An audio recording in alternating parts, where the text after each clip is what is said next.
माँ मीनू को छोड़ने बाहर तक गई। सजी सवरी मीनू का रूप माँ को भी अच्छा लग रहा था। नीलिमा के घर पहुंचने पर उसने देखा कि घर में काफी मेहमान आ चुके थे। बहुत चहल पहल थी, छोटे बच्चों का शोर व बड़ों के बोलने की आवाजें, सभी से घर गूंज रहा था। मीनू तो सीधे नीलिमा के कमरे में पहुंच गई। मीनू के पहुंचते ही नीलिमा उससे चिपटकर रो पड़ी। नीलिमा को आभास हो आया था कि अब उसे यह घर छोड़कर जाना होगा। 1 घंटे तक मीनू व नीलिमा अपनी बातों में खोई रहीं। तभी नीलिमा की नज़र अपने मेहंदी लगे हाथों पर पड़ी। कितनी गहरी रची थी उसकी मेहंदी। उसने अपने मेहंदी लगे हाथ मीनू को दिखाए। मीनू ने उसके मेहंदी की प्रशंसा करते हुए कहा, नीलिमा, तेरा पति तुझे बहुत प्यार करेगा। देख कितनी गहरी रची है तेरी मेहंदी। नीलिमा ने मुस्कुराते हुए उत्तर दिया, हाँ मीनू, बात तो सही है। इतना कहकर दोनों खिलखिलाकर हंस पड़ी। तभी अचानक मीनू को ख्याल आया कि नीलिमा को देने वाला उपहार तो वह घर ही छोड़ आई है। यह ध्यान आते ही मीनू झटपट खड़ी हो गई और नीलिमा से यह कहकर कि मैं अभी आ रही हूँ, बाहर चली गई। जब मीनू ने कुछ समय बाद नीलिमा के कमरे में प्रवेश किया तो उसके हाथ में उपहार था। उसने नीलिमा के हाथ में उपहार थमाते हुए उसे अपनी शुभकामनाएं दी। नीलिमा ने झटपट उस बंद पैकेट को खोलकर देखा। उसमें बहुत सुंदर दीवार घड़ी थी। उसे देखकर नीलिमा उसकी प्रशंसा किए बिना न रह सकी। तभी मीनू ने मजाक भरे स्वर में कहा, नीलू, तू जानती है मैंने यह घड़ी क्यों दी है? यह घड़ी इसलिए दी है कि तू सुबह समय पर उठ सके। यह सुनकर नीलू हंस पड़ी। उन दोनों की हंसी अभी वातावरण में गूंज ही रही थी कि नीलिमा की मम्मी ने आकर बताया कि चढ़त से पहले नीलिमा को कुछ रस्में पूरी करनी है, इसलिए वह बाहर आ जाए। नीलिमा उठ खड़ी हुई और मीनू का हाथ पकड़कर उसे भी बाहर ले गई। इतने में ही एक बच्चा बाहर से दौड़ता हुआ आया। उसने सूचना दी कि बारात आ गई है। बारात आने की सूचना मिलते ही नीलिमा के हृदय की धड़कन और अधिक तीव्र हो उठी। इस समय उसे दुख व सुख दोनों की अनुभूति हुई। नए जीवन साथी से मिलने की कल्पना मात्र से ही उसका रोम रोम पुलकित हो उठा। सुख की इस घड़ी में उसे दुख इस बात का था कि अब यह घर उसके लिए पराया हो जाएगा। इस कल्पना मात्र से ही नीलिमा का चेहरा उदास हो गया। नीलिमा की मम्मी उसके चेहरे की उदासी देखकर उसके दिल की बात समझ गईं। उसकी उदासी देखकर वे भी उदास हो गईं। उनकी आंखें बोझिल हो गईं और आंसू टपक पड़े। परंतु यह रोने का समय नहीं था। उन्होंने अपने ऊपर नियंत्रण किया और नीलिमा को आगे की रस्मों के लिए तैयार किया। सारी रस्में पूरी होने तक शाम हो चुकी थी। बारात घर तक आने में 2 घंटे रह गए थे। मीनू ने नीलिमा से घर जाने की इजाज़त ली। उसे भी घर से तैयार होकर आना था। नीलू भी तैयार होने के लिए अपने ऊपर वाले कमरे में चली गई। मीनू ने घर आकर शीघ्र अतिशीघ्र अपने कपड़े बदले। उसने गुलाबी रंग की सुनहरे काम की साड़ी पहनी। चेहरे पर हल्का सा मेकअप करने के बाद उसने एक छोटी सी बिंदी अपने माथे पर लगाई। अपने केश खोलकर उसने एक जूड़ा बनाया जिसने उसके चेहरे की सुंदरता में 4 चांद लगा दिए। गुलाबी रंग की साड़ी में सजी सवरी मीनू बहुत सुंदर लग रही थी। दर्पण में उसने अपने सलोने चेहरे को निहारा और फिर माँ के पास जाकर बोली, माँ देखो, यह गुलाबी रंग की साड़ी ठीक लग रही है ना? माँ ने उसे ऊपर से नीचे तक देखते हुए कहा, हाँ बेटी, बहुत सुंदर लग रही हो तुम इस साड़ी में। सुंदर? सुंदर शब्द सुनकर उसका हृदय प्रसन्नता से झूम उठा। वह गुनगुनाती हुई नीलिमा के घर की ओर चल दी। ऊपर के कमरे में नीलिमा को सजाया जा रहा था।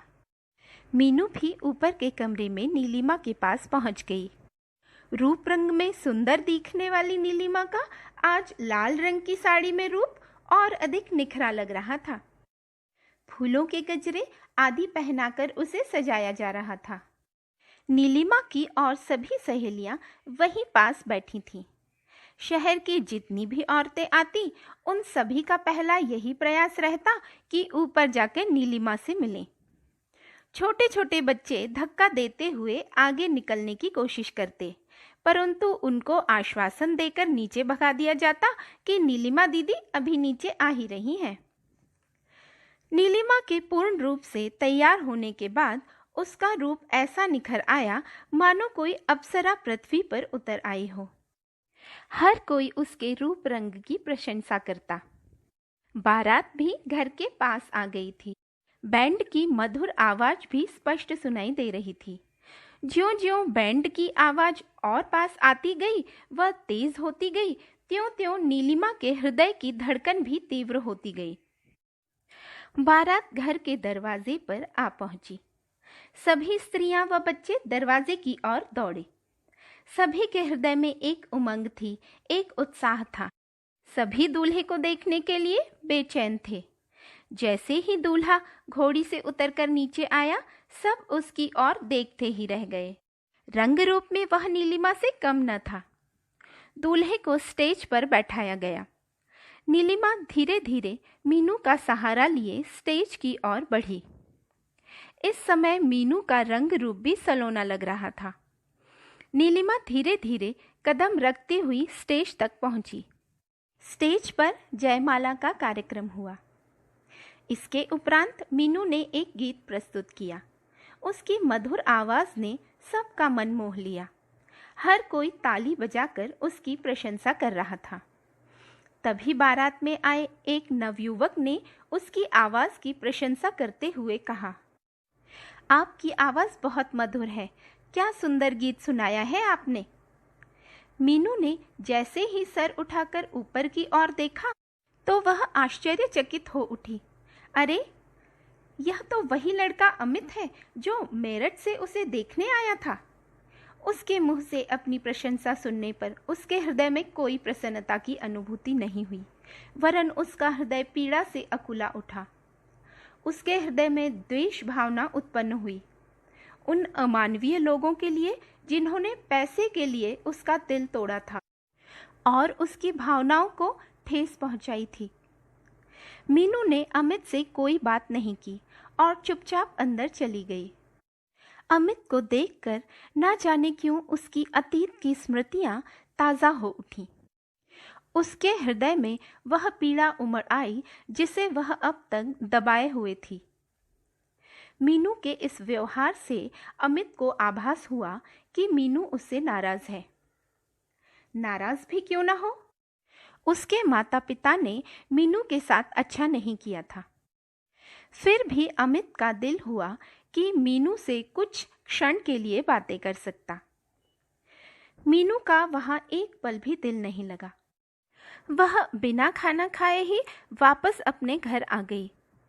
घर पहुंचने पर माँ ने जब उसका उदास चेहरा देखा तो उन्हें लगा कि मीनू के साथ कोई बात अवश्य हुई है।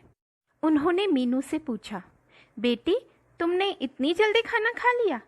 बारात को अभी आए ज्यादा देर नहीं हुई है। हाँ माँ, मैंने खाना खा लिया है, कहकर मीनू तकिए में मुंह छुपाकर बैठ गई। मीनू की उदासी माँ से देख ही नहीं जा रही थी। उन्हें लगा कि शायद इस अवसर पर मीनू की फिर अतीत की स्मृतियां ताज़ा हो गई हैं। आज उसकी सहेली दुल्हन बनी है। अपनी सहेली को दुल्हन के रूप में देखकर उसे कुछ बातें याद आ गई होंगी। तभी दूसरे क्षण माँ के मन में विचार आया कि कहीं ऐसा तो नहीं कि किसी ने उससे उसकी शादी के बारे में पूछ लिया हो। इसी प्रकार के अनेक विचार माँ के मन में आते रहे, परंतु वह कुछ समझ नहीं पा रही थी कि मीनू की उदासी का क्या कारण है। मीनू भी तकिए में मुंह छिपाए अमित के बारे में सोचती रही। उस अमित के बारे में जो उस दिन जब उसे देखने आया था कितने प्यार से बातें कर रहा था। उसकी बातों से बिल्कुल स्पष्ट था कि मीनू उसे पसंद है। पर फिर उसे क्या हुआ? सिर्फ पैसे के लिए दूसरी लड़की से शादी करने को तैयार हो गया? यदि उसके माता पिता ही पैसा लेने के पक्ष में थे, तो क्या उसके अंदर इतनी हिम्मत नहीं थी कि वह उनका विरोध कर सकता? यदि उन्हें पैसे वाले घर में ही रिश्ता करना था, तो आशा के रिश्ते के लिए उन्होंने क्यों लिखा था?